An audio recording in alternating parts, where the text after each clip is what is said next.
اپنی بیماری ہو یا کسی کی بیماری، اس کی خبر سنتے ہی انسان پر ایک عجیب سی کیفیت طاری ہوتی، ایک بدمزگی سی ہوتی ہے، ایک دکھ، ایک غم، ایک خوف، ایک ہم، ایک پریشانی سے لاحق ہو جاتی کہ اب ہوگا کیا. مثلا میں جس وقت یہ پریپیئر کر رہی تھی، پڑھ رہی تھی، تو میرا بیٹا میرے پاس آیا، کہتے میرے پیٹ میں بہت درد ہو رہی، اور میں اتنی پرسکون تھی.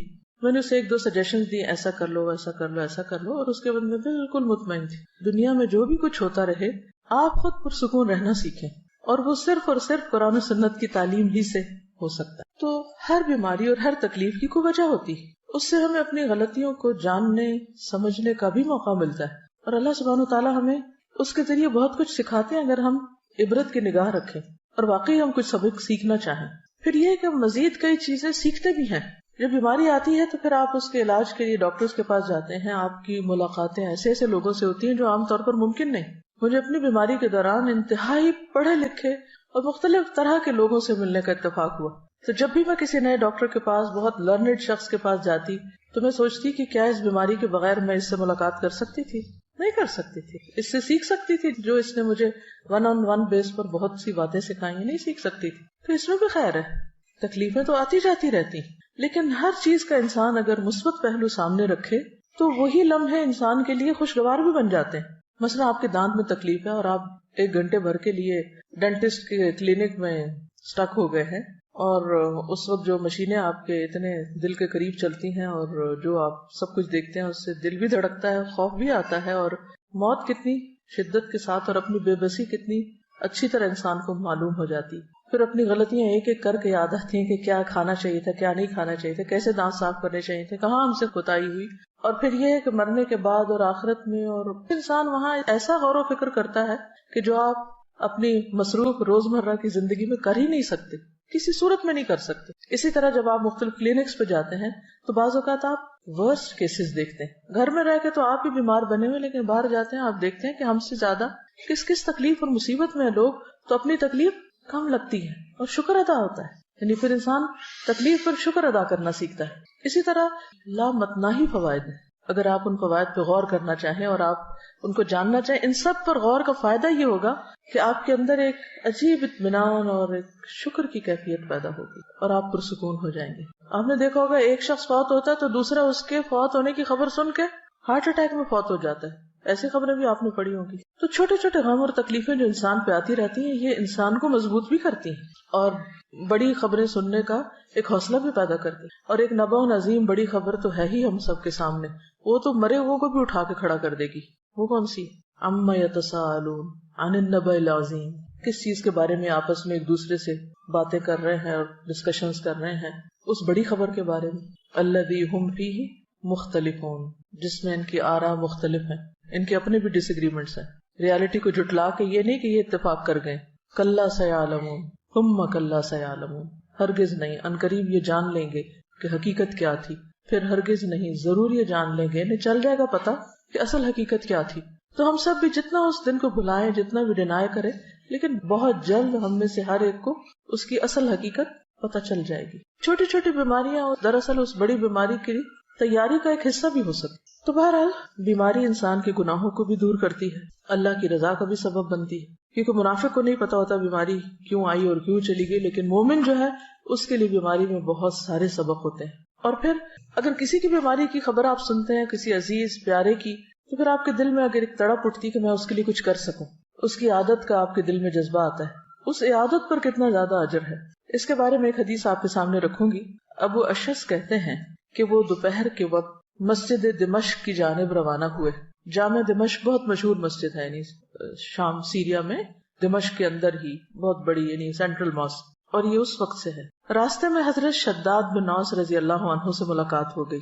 صحابی ہیں، تو گویا دور صحابہ میں وہ مسجد آباد ہو چکی تھی. ان کے ساتھ سنابحی بھی تھے، نام ہے. میں نے پوچھا کہ اللہ تعالیٰ آپ پر رحم فرمائے، کہاں کا ارادہ ہے، کہاں جا رہے ہیں؟ انہوں نے فرمایا کہ یہاں ایک بھائی بیمار ہے، اس کی عیادت کے لیے جا رہے ہیں. چنانچہ میں بھی ان کے ساتھ چل پڑا. اچھا آپ جا رہے ہیں تو میں بھی ثواب کو مانوں. جب وہ دونوں اس کے پاس پہنچے تو اس سے پوچھا کہ کیا حال ہے. اس نے بتایا کہ میں نے اچھے حال میں صبح کی ہے.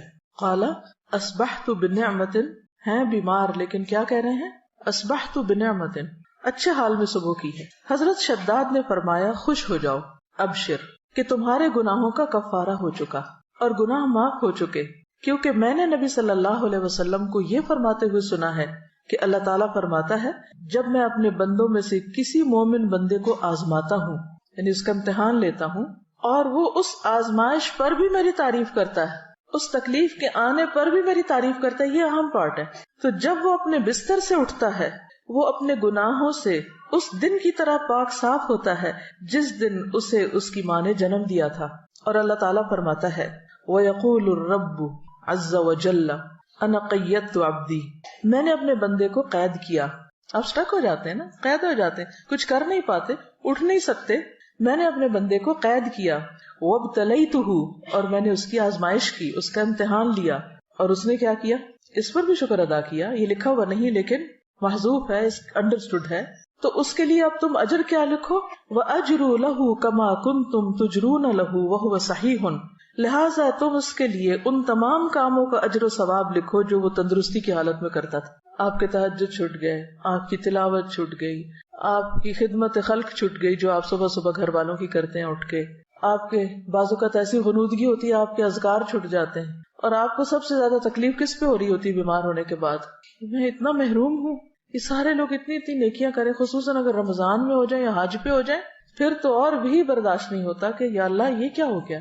تو اس وقت اللہ سبحانہ وتعالی مہربانی کرتے ہیں جب عام بندے ساتھ چھوڑ دیتے ہیں۔ شرط ایک ہے، اور وہ کیا ہے؟ اس وقت بھی پازیٹیو رہو، اس وقت بھی اچھا ہی سوچو، اس وقت بھی اللہ کی تعریف کرو کہ یہ کسی مقصد کے بغیر نہیں آئی اور میرے گناہ دھل جائیں گے اور میرے لیے اس میں بھی فائدہ ہے، اجر و ثواب مل گیا بنا کیے بھی، اور بیماری کا اپنا ایک جو کفارہ ہوتا ہے یعنی گناہوں کی معافی وہ بھی ساتھ ہو گیا، دگنا اجر آپ نے کما لیا، یہ دوہری کمائی کر لی بیمار ہو کر۔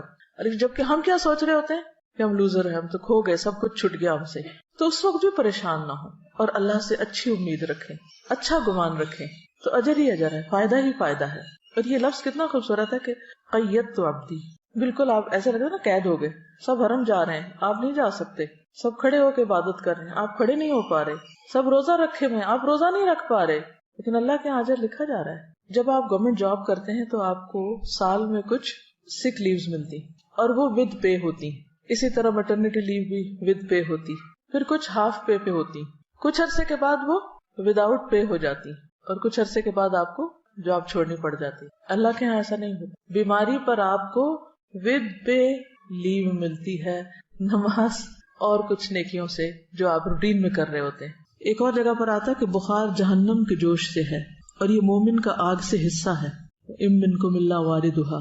پھر اسی طرح ایک اور حدیث میں آتا ہے بخار جو تھا نبی صلی اللہ علیہ وسلم کی خدمت میں آیا اور عرض کیا مجھے اپنے لوگوں کے پیچھے بھیجیے، تو آپ نے انصار کے پاس بھیج دیا۔ ان کے ہاں 6 دن رہا، 6 دن رات، اور ان پر بخار بہت سخت واقع ہوا، بہت زیادہ بخار آیا ان کو، بخار ان کے گھروں میں گھس گیا، تو انہوں نے آپ سے شکایت کی۔ اس پر رسول اللہ صلی اللہ علیہ وسلم نے ان کے ایک ایک گھر اور ایک ایک کمرے میں جانا شروع کر دیا اور ان کے لیے عافیت کی دعا فرمائی۔ آپ صلی اللہ علیہ وسلم جب لوٹ رہے تھے تو ایک عورت آپ کے پیچھے آئی، اس نے عرض کیا قسم اس ذات کی جس نے آپ کو حق کے ساتھ مبعوث کیا ہے، میں انصار میں سے ہوں، میرے والد بھی انصار میں سے ہیں، جیسے آپ نے انصار کے لیے دعا کی ہے میرے لیے بھی کیجیے۔ آپ نے فرمایا کیا چاہتی؟ اگر چاہو تو میں تمہارے لیے دعا کروں کہ تم بخار سے محفوظ رہو، چاہو تو برداشت کر لو اور تمہیں جنت ملے گی۔ اس نے کہا میں صبر کروں گی اور جنت کو خطرے میں نہ ڈالوں گی۔ تو کچھ لوگ ایسے ہوتے ہیں کہ جو بیماری کو بہت صبر کے ساتھ اور اجر کی نیت سے برداشت کر جاتے۔ اس کا مطلب نہیں کہ انسان بیماری میں دعا نہ مانگے یا کسی کو دعا کے لیے نہ کہہ سکتا ہے، لیکن یہ یاد رکھے کہ اگر جتنا عرصہ اس کے لیے بیماری ہے یا بیماری میں مبتلا ہے وہ اس کے لیے اجر کا ذریعہ بن رہی ہے۔ نبی صلی اللہ علیہ وسلم نے فرمایا خوش ہو جاؤ، مومن کے مرض کو اللہ تعالیٰ کفارہ اور اپنی رضا کا سبب بنا دیتے ہیں، اور فاجر نافرمان گناہگار اس کا مرض ایسا ہے جیسے اونٹ کہ اس کے مالک نے اسے باندھ دیا اور اس کے بعد چھوڑ دیا، اسے نہیں خبر کیوں باندھا اور اسے نہیں پتا کیوں چھوڑا، بخار کیوں آیا اور کیوں گیا۔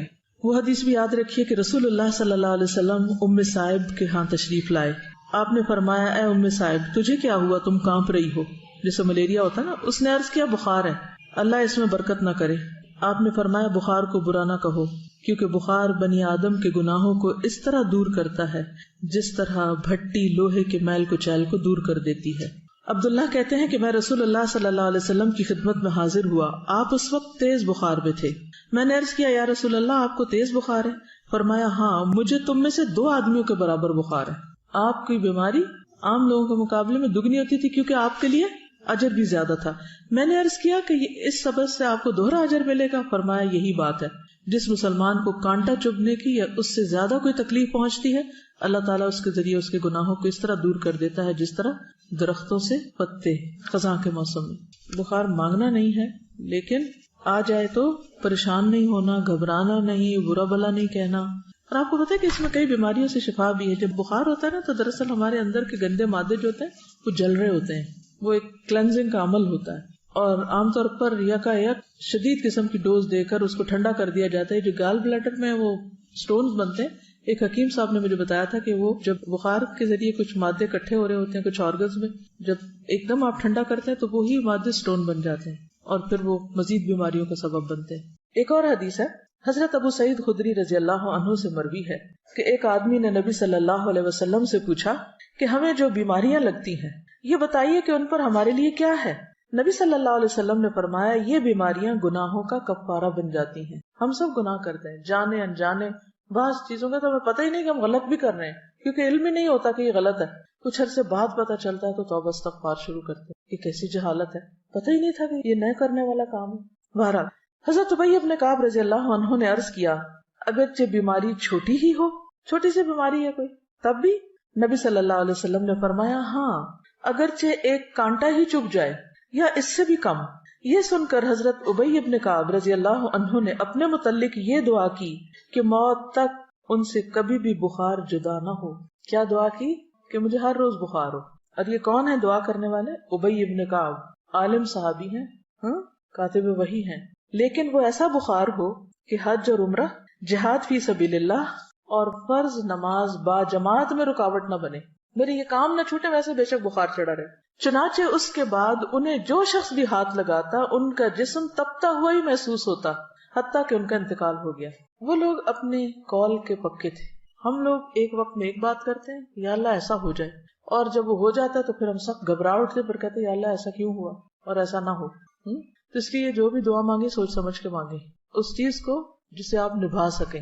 لیکن عافیت کی دعا بہرحال اللہ تعالیٰ کو بہت محبوب ہے. اپنے لیے عافیت ہی مانگے, مگر عافیت مانگنے کے باوجود بھی کچھ نہ کچھ تکلیف آ ہی جاتی ہے. اصل سبق جو سیکھنے کا ہے وہ یہ کہ جب تکلیف آ جائے تو اس وقت آپ کا رویہ کیا ہونا چاہیے. بیماری میں مومن کا رویہ, اصل چیز جو کاؤنٹ کرتی ہے وہ کیا ہے کہ ہم کسی بات یا کسی موقع پر کیسے ریئیکٹ کرتے ہیں. ہم کیا کرتے ہیں؟ لِيَبْلُوَكُمْ أَيُّكُمْ أَحْسَنُ عَمَلًا. اور یہ احسن عمل صرف نماز میں خشوع نہیں دیکھا جا رہا, وہ تو اپنی جگہ ہے. یہ احسن عمل ہر عمل میں احسن, ہر عمل میں اچھا رویہ. آپ دیکھیے کہ اگر اس بات پر انسان پورا اتر جائے تو جنت بھی ہے اس کے لیے, لیکن دنیا میں بھی کتنا سکون ہو جائے. ہمیں عموماً تکلیف کس چیز سے ہوتی ہے؟ لوگوں کے کن رویوں سے ہوتی ہے تکلیف؟ جو وہ چھوٹی چھوٹی بات پر آپے سے باہر ہو جاتے ہیں. کوئی بات مرضی کے خلاف ہو گئی تو اتنا نیگیٹو وے میں ریئیکٹ کیا, موڈ آف کر لیا, کئی دن تک بولنا چھوڑ دیا, سیدھے منہ بات نہ کی. اسی سے تو دل تنگ ہوتے ہیں نا, کہیں بھی اکٹھے رہنا مشکل ہو جاتا ہے لوگوں کا. تو مومن کا دل غمگین ہوتا ہے لیکن اس کا چہرہ مسکراتا ہوتا ہے. مرضی کے خلاف بھی بات ہو جائے تو کوشش کر کے مسکرائیں, ورنہ کیا ہے کہ شکوہ ہے کس سے؟ اللہ تعالیٰ سے کہ کیوں ہمیں آزمائش میں ڈالا. کیونکہ کوئی تکلیف نہیں آتی مگر اللہ کے اذن سے آتی. اس وقت ایک ایسے کردار کا مظاہرہ کریں کہ جو واقعی اللہ کا پسندیدہ کردار ہو, اور اس وقت بھی ڈائریکٹ آپ کا کنیکشن اپنے رب کے ساتھ ہو کہ میرے اللہ تو جانتا ہے نا کہ میں کس تکلیف سے گزر رہا ہوں, چاہے وہ جسمانی ہو یا روحانی ہو یا جذباتی ہو یا کچھ بھی ہو. بندوں کو سنانے کا فائدہ نہیں, وہ سمجھ ہی نہیں پاتے کہ مسئلہ کیا ہے. آپ ایڈوائس لے سکتے ہیں کسی سے, لیکن آپ لے کے دیکھیں مایوسی ہوں گی, کچھ بہت فائدہ نہیں ہوگا. تو بہتر کیا ہے, پرو ایکٹیو اپروچ اختیار کریں. مثلاً روٹین میں جیسے اب قرآن مجید آپ پڑھ رہے ہیں اس کے ساتھ ایک تعلق ہے, آپ نے دیکھا ہوگا ہر روز جواب آتا ہے کہ نہیں, جیسے جیسے حالات گزر رہے ہوتے ہیں ویسے ویسے آیات آ رہی ہوتی ہیں. یہ پرو ایکٹیو اپروچ ہے, مسائل سے نبٹنے کی ہے, ہدی للمتقین ہے, ہدایت ہے, گائیڈنس ہے آپ کے لیے. آپ کو روز کے مسئلوں کا حل پیش ہو رہا ہے. کوئی تک ہی نہیں بنتی کہ انسان پھر قرآن کو چھوڑ کے بیٹھ جائے. روٹین میں آپ اس کو پکڑے رکھیں. نبی صلی اللہ علیہ وسلم نے اپنے پیچھے کیا چھوڑا تھا جس کو پکڑ کے رکھنا ہے. ہم سب کے لیے بھی یہی کتاب ہے, اس کا ساتھ نہ چھوٹے. شفا ہی شفا ہے, مسائل کا حل ہی حل ہے. ایسا اعتدال آپ کی زندگی میں آئے گا, ایسی خوبصورتی آئے گی, ایسا حسن آئے گا کہ دنیا بھی پرسکون ہو جائے گی. کیونکہ غم اور پریشانی کا تعلق آپ کی اپنی ذات سے ہوتا ہے، وہ آپ کے اپنے اندر کا مسئلہ ہوتا ہے، باہر کا کام اندر کا زیادہ. اور دین ہمارا اسی اندر کے مسئلے، اسی بل کو نکالنے کی کوشش کرتا ہے، اور یہیں سے نکلتا ہے، کوئی نہیں نکال سکتا. اللہ سے بڑھ کے ہمیں کون سمجھتا ہے، ہماری نفسیات کون جانتا ہے؟ تو اللہ تعالیٰ اپنی کتاب میں ہمیں ہر چیز کے بارے میں بتاتے ہیں. پھر اس کے بعد سنت ہے، نبی صلی اللہ علیہ وسلم کی احادیث ہیں، اس سے بہت کچھ سیکھنے کو ملتا ہے.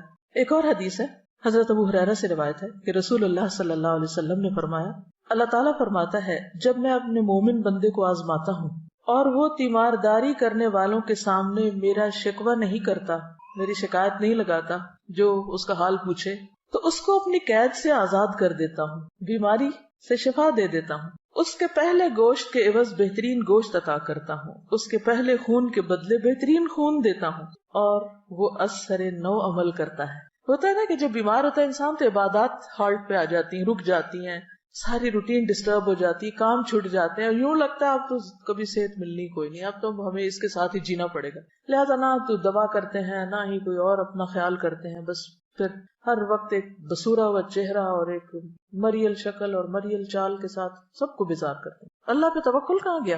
تو یہ تو کبھی سوچے ہی نہ کہ ہم نے کبھی ریٹائر ہونا ہے. بیڈ پہ بھی پڑ گئے تو بھی کیا کرنا ہے؟ اگر دماغ کام کر رہا ہے نا، زبان کام کر رہی ہے، کان کام کر رہے ہیں، آنکھ کام کر رہی ہے، صرف اتنا حصہ کام کر رہا ہے، تب کے لیے بھی سوچ رہے. اللہ نہ کرے کہ کبھی ایسا ہو، لیکن کئی دفعہ ہو بھی جاتا ہے نا کچھ لوگوں کے ساتھ.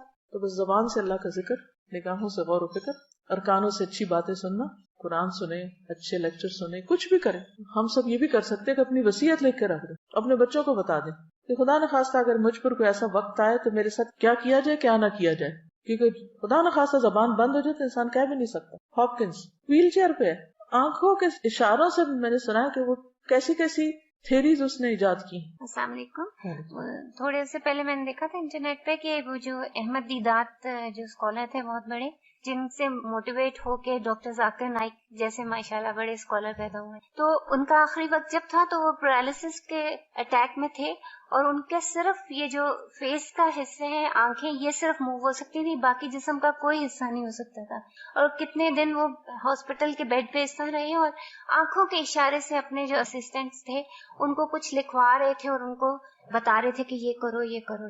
اور میں دیکھ رہی تھی کہ یعنی ان کی آنکھوں سے بالکل ایسا نہیں لگ رہا تھا کہ ان کے اوپر اتنی بڑی بیماری جو ہے وہ طاری ہے، اور وہ یعنی پورے سوچ اور فہم کے ساتھ ان کو وہ انسٹرکشنز. تو کبھی بھی مایوسی اور شیطان کو پاس نہ پٹکنے دیں کہ آپ کچھ کریں نہ، بس بیکاری نہیں آنے دینی اپنے پاس، حالات کچھ بھی ہوں. دیکھیں اگر انسان نیت کر لیتا تو اللہ پورا کرا دیتا ہے نا. کچھ سچویشنز کو آپ اوائڈ نہیں کر سکتے، آپ کی زندگی کے ساتھ بند گئی ہیں، آپ کی تقدیر کا حصہ ہے. تو پھر بھی دیکھا یہ جائے گا کہ آپ نے ان حالات میں رہ کے کیا کیا. ٹھیک ہے، تو بہرحال بیماری کا شکوہ نہیں کرنا، واویلا نہیں کرنا، دوسروں کو بیزار نہیں کرنا، اس کو اپنے اوپر طاری نہیں کر لینا. تو انشاءاللہ آپ دیکھیں کہ ایک تو اس کی انٹینسٹی کم ہوگی، دوسرے یہ کہ آپ کے آس پاس کے لوگ آپ کے پاس رہنا چاہیں گے، بھاگیں گے نہیں آپ سے. ورنہ ہوتا ہی ہے نا کہ جو بندہ تنگ کر مارے تو سب ادھر ادھر ہو جاتے ہیں. پھر یہ ہے کہ آپ کچھ پروڈکٹیو پازیٹیو کام میں اپنی انرجی لگائیں، کیونکہ رونے کے لیے بھی انرجی چاہیے ہوتی ہے نا، اور چیخنے کے لیے بھی، اور غصے کے لیے بھی، اور سب اوٹ پٹانگ حرکتوں کے لیے انرجی چاہیے ہوتی. جب آپ کی ساری انرجی وہاں لگ جاتی ہے تو پھر جب اچھا کام کرنے کا وقت آتا ہے پھر آپ تھک کے سو جاتے ہیں. اپنی ساری انرجی کو چینلائز کرنا ہے، پازیٹیو وے میں یوز کرنا ہے. پھر ایک اور حدیث ہے، حضرت ابو امامہ سے روایت ہے کہ نبی صلی اللہ علیہ وسلم نے فرمایا، جس بندے کو بھی بیماری سے پچھاڑ دیا گیا، پیرالائز ہو گیا کسی بھی طرح، یا پڑ گیا ہے بیڈ پہ، تو اللہ تعالیٰ اسے جب بیماری سے اٹھاتا ہے تو وہ پاک ہوتا ہے، یعنی اس کے گناہوں کا کفارہ ہو چکا ہوتا ہے. پھر آپ دیکھیے ایک اور حدیث ہے، نبی صلی اللہ علیہ وسلم جب مدینہ تشریف لے گئے تو مدینہ کی زمین جو تھی وہ وبائی زمین تھی. پورے عرب میں سب سے زیادہ وبائیں جو تھی وہ مدینہ میں ہوتی تھی، ارض الوبا تھی. جب صحابہ وہاں پر گئے تو بیمار پڑ گئے، ایک ایک کو بخار، اور حضرت ابو بکر کی حالت یہ ہو گئی تھی کہ ان کو لگتا تھا کہ جیسے بس اب دنیا سے رخصت ہونے والے ہیں، اتنے شدید بیمار ہو گئے تھے وہ بھی. حضرت بلال کے بارے میں آتا ہے اور بھی صحابہ. تو نبی صلی اللہ علیہ وسلم نے اس موقع پر کیا کیا تھا؟ نبی صلی اللہ علیہ وسلم نے مدینہ کے لیے برکت کی دعا کی اور کہا کہ یہاں کے بخار کو جوفہ کی طرف لے جائے، یعنی کہ غیر آباد علاقے کی طرف وہاں چلا جائے، یہاں نہ ہو. تو اس کے بعد مدینہ وباؤں سے خالی ہو گیا. عن عائشہ رضی اللہ عنہا قالت لما قدم رسول اللہ صلی اللہ علیہ وسلم المدینہ وعك أبو بكر وبلال فكان أبو بكر إذا أخذته الحمى يقول كل امرئ مصبح في أهله والموت أدنى من شراك نعله وكان بلال إذا أقلع عنه الحمى يرفع أقيرته يقول ألا ليت شعري هل أبيتن ليلة بواد وحولي إذخر وجليل وهل أردن يوما مياه مجنة وهل يبدون لي شامة وطفيل قال اللهم لعن شيبة بن ربيعة وأتبة بن ربيعة وأمية بن خلف كما أخرجونا من أرضنا إلى أرض الوباء ثم قال رسول الله صلى الله عليه وسلم اللهم حبب إلينا المدينة كحبنا مكة أو أشد اللهم بارك لنا في ساعنا وفي مدنا وصححها لنا وانقل حماها إلى الجحفة قالت وقدمنا المدينة وهي أوبأ أرض الله قالت فكان بطحان يجري نجلا تعني ماء آجنا. بخاری. حضرت عائشہ فرماتی ہیں جب اللہ کے رسول صلی اللہ علیہ وسلم مدینہ تشریف لائے تو ابو بکر صدیق رضی اللہ تعالیٰ عنہ اور حضرت بلال رضی اللہ تعالیٰ عنہ کو بخار آ گیا. پھر ابو بکر کو جب بخار چڑھتا تو وہ یہ شعر پڑھتے گھر میں اپنے صبح کرتا ہے ہر ایک فرد بشر، یعنی ہر شخص اپنے گھر میں صبح کرتا ہے اور موت اس کی جوتی کے تسمے سے بھی نزدیک تر ہوتی ہے. یعنی وہ اپنے آپ کو کیا سمجھتے کہ اب موت میرے بہت قریب ہے. یعنی کہ یہ پڑھنے کا مطلب کیا تھا کہ اب میں نہیں بچتا. کبھی آپ کے ساتھ ایسا ہوا کہ آپ کو بخار ہو یا کوئی بیماری لگے اور آپ سوچیں کہ اب تو میں مر ہی جاؤں؟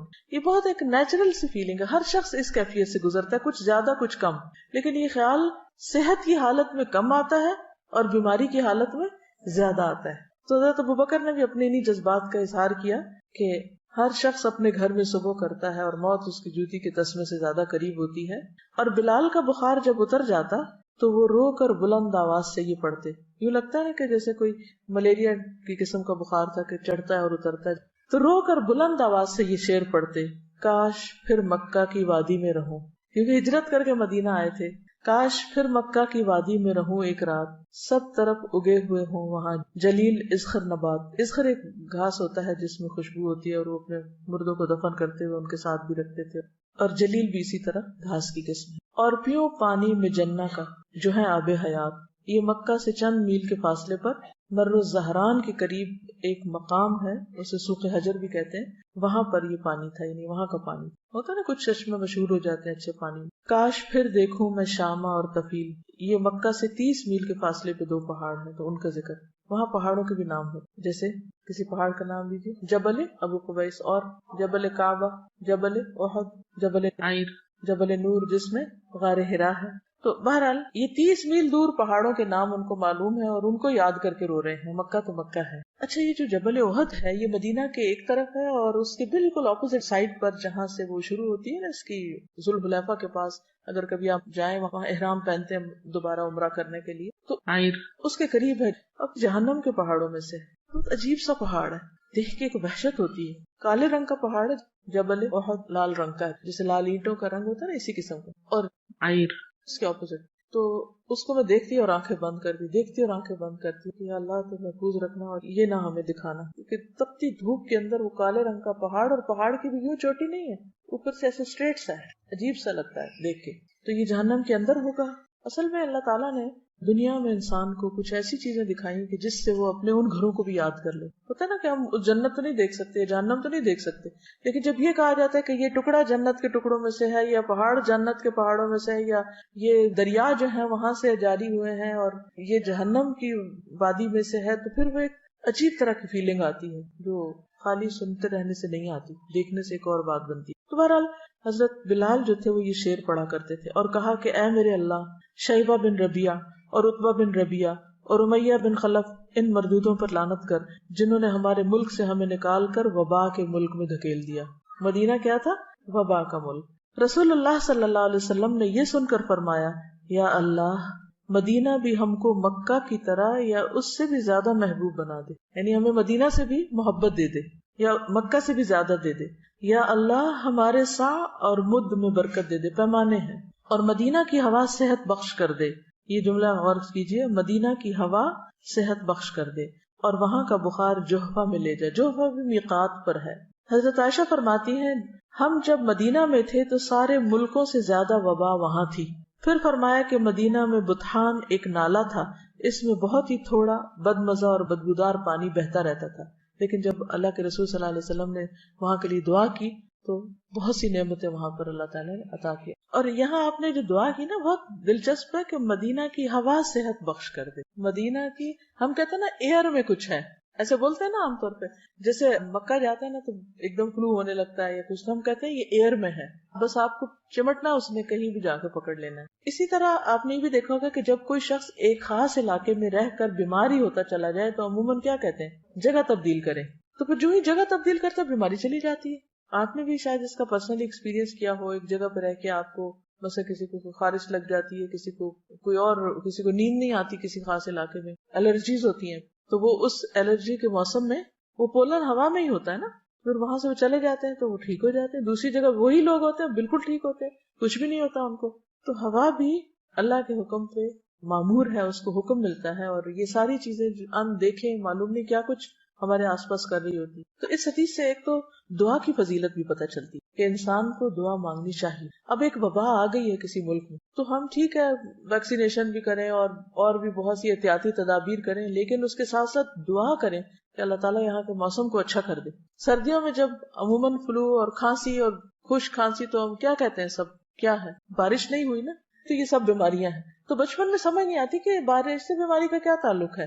بڑے بزرگ یہی کہہ رہے ہوتے ہیں نا, اس دفعہ بارش نہیں ہوئی تو یہ اور یہ مسئلے ہو گئے, بہت زیادہ چیز پھیل گئی ہے. تو بارش بھی پاک کرتی ہے موسم کو. کس کو صاف کرتی ہے زیادہ؟ ہوا ہی کو صاف کرتی ہے, جس کو ہم اپنے پانی سے نہیں صاف کر سکتے. دوسری حدیث ہے, یہ بھی بخاری کی, عبداللہ بن عباس سے روایت ہے کہ عمر بن خطاب عوام کے حالات سے باخبر ہونے کے لیے شام کی طرف روانہ ہوئے. کون سی جگہ ہے شام؟ اس میں فلسطین, شام, اردن, یہ سب کچھ شامل تھا.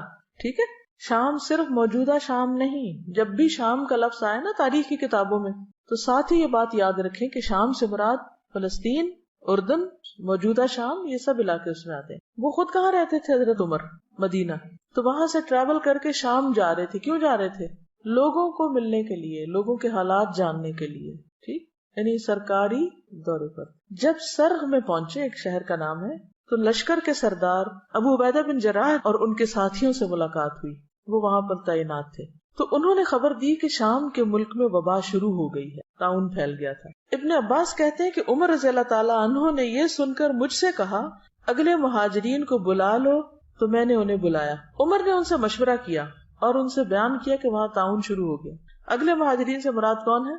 سابقین, یعنی کہ جو درجے میں بلند ہیں یا ہر جگہ جن سے مشورہ کیا کرتے تھے, جو اسلام میں سبقت لے گئے تھے. تو انہوں نے اس سے اختلاف کیا حضرت عمر کی رائے سے. کوئی کہنے لگا ہم ایک ارادے سے نکلے ہیں, اب طاعون سے ڈر کے واپس چلے جائیں, یہ ہمیں مناسب معلوم نہیں ہوتا.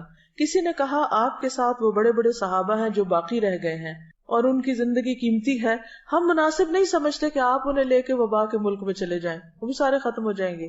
یعنی چند سینئر صحابہ ہیں. عمر نے کہا اچھا اب تم جاؤ, میں نے تمہاری رائے سن لی. پھر انصار کو بلایا. حضرت عمر نے ان سے مشورہ کیا. انہوں نے بھی مہاجرین کی طرح اختلاف کیا.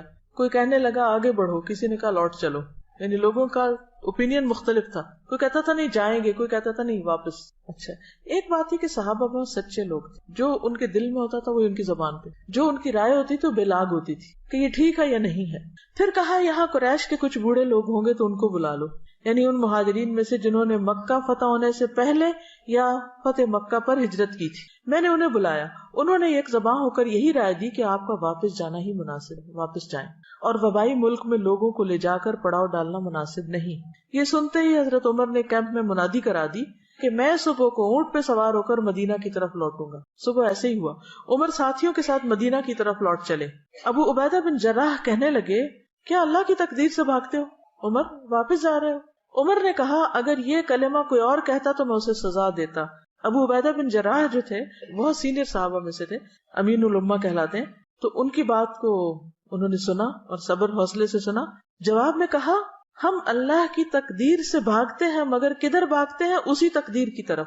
ابو عبیدہ یہ تو بتاؤ اگر تمہارے پاس اونٹ ہو اور تم ایک نالے پر پہنچو جس کے دونوں کناروں میں ایک کنارہ تو سرسبز ہو اور دوسرا سوکھا خشک, اور تم سرسبز کنارے میں اونٹ چراؤ, تو یہ اللہ کی تقدیر سے ہوگا, اور اگر خشک کنارے میں چراؤ تب تب بھی اللہ کی تقدیر سے ہوگا. بہرحال تقدیر سے تو نہیں نکل سکتے. ابن عباس نے کہا اس کے بعد ایسا ہوا کہ عبد الرحمن بن عوف آئے. وہ ان مشوروں میں شریک نہیں تھے, کام کاج کے لیے کہیں گئے ہوئے تھے. انہوں نے یہ سب باتیں سن کر کہا میرے پاس تو اس مسئلے میں دلیل موجود ہے, تم لوگ آپس کی باتیں کر رہے ہو, میرے پاس ٹیکسٹ ہے, نص ہے. میں نے رسول اللہ صلی اللہ علیہ وسلم سے سنا. اس کی عربی بتا دیتی ہوں. اذا سمعتم به بارض فلا تقدموا عليه واذا وقع بارض وانتم بها فلا تخرجوا فرارا منه قال فحمد الله عمر ثم انصرف. مطلب کیا ہے کہ حضور صلی اللہ علیہ وسلم نے کیا فرمایا, وہ دلیل کیا تھی؟ آپ فرماتے تھے جب تم سنو کسی ملک میں وبا پھیلی ہوئی ہے تو وہاں نہ جاؤ, اور اگر اس ملک میں پھیلے جہاں تم ہو تو وہاں سے بھاگ کے مت جاؤ. یہ سن کر عمر اللہ کا شکر بجا لائے کہ ان کی رائے حدیث کے مطابق تھی, اور وہ مدینہ کو شر صدر کے ساتھ واپس لوٹ گئے. اس سے کیا باتیں پتہ چلتی کہ جہاں وبا پھیلی بھی ہو وہاں نہیں جانا چاہیے, اور اگر وہاں رہتے ہیں آپ تو وہاں سے بھاگ کر کہیں اور نہیں جانا چاہیے. وہ کیوں؟ وائرس دوسری جگہ منتقل ہو جائے گا. تو اس سے کیا پتہ چلتا ہے کہ ایسے مواقع پر احتیاطی تدابیر کرنا دین کے عین مطابق ہے, خلاف نہیں ہے. ٹھیک ہے, اپنے آپ کو ہلاکت کی جگہ سے بچانا, نقصان سے بچانا, اپنی جان کا دفاع کرنا, اپنے جسم بدن صحت کا دفاع کرنا, یہ بھی دین کا حصہ ہے. اس میں مجھے جو بہت زیادہ بات فیسینیٹ کی حضرت عمر کی شخصیت کے اوپر ہے کہ نکلے ہیں, مسئلہ پیش آیا ہے, خود سے ہی نہیں فیصلہ کر لیا. کیا کیا؟ سب سے اکٹھا نہیں کیا, ایک سے کیا, دوسرے سے کیا, کیونکہ اگر بہت بڑا گروپ ہو مشورہ دینے والا تو وہ پھر صرف بحث مباحثہ شروع ہو جاتا ہے. تو انہوں نے مہاجرین سے الگ کیا اور انصار سے الگ کیا, پھر ان میں سے بھی جو سلیکٹڈ لوگ تھے ان سے پھر الگ کیا, پھر اس سب کے بعد جو سن کے ان کی رائے بنی اس پر عمل کیا, اور پھر عبد الرحمن بن عوف نے جب حدیث سنائی تو اس پر شکر ادا کیا. ایک اور بات پتہ چلتی ہے کہ صحابہ جو تھے اللہ کے رسول صلی اللہ علیہ وسلم کی بات آنے کے بعد کوئی اختلاف نہیں کرتے. اب وہ جو کہہ رہے تھے کہ نہیں چلو چلو آگے ہی چلو, انہوں نے جب سنا کہ نبی صلی اللہ علیہ وسلم نے یہ فرمایا تو پھر کوئی نہیں ملتا کہ حضرت عمر کو کسی نے برا بلا کہا ہو یا کسی اور کو. ورنہ تو ہمارے یہاں کیا ہوتا ہے, اگر کسی نے کوئی ایسا فیصلہ کر لیا تو ساری زندگی اس کو تانے دیے جاتے ہیں کہ تم نے کیا کیا, تم بزدل, فلاں موقع پہ بھاگ گئے تھے. بعض اوقات سارے لوگ کچھ کہہ رہے تھے, ایک شخص کی رائے بڑی صائب ہوتی, تو یاد رکھیں کہ بعض اوقات کسی معمولی انسان کی رائے جو ہے وہ اتنی صائب ہوتی ہے کہ بڑے بڑے عقل مند پیچھے رہ جاتے. اس سے اللہ تعالیٰ یہ بھی دکھاتا ہے کہ تم عقل کل نہیں ہو, اور سارا علم تمہارے ہی پاس نہیں ہے, اور ساری سمجھ کے مالک صرف تم نہیں ہو, کوئی اور بھی ہو سکتا ہے. اس لیے بھی ضروری ہے کہ کوئی معمولی درجے کا شخص ہو یا کوئی بہت اعلیٰ, دونوں کو توجہ دی جائے.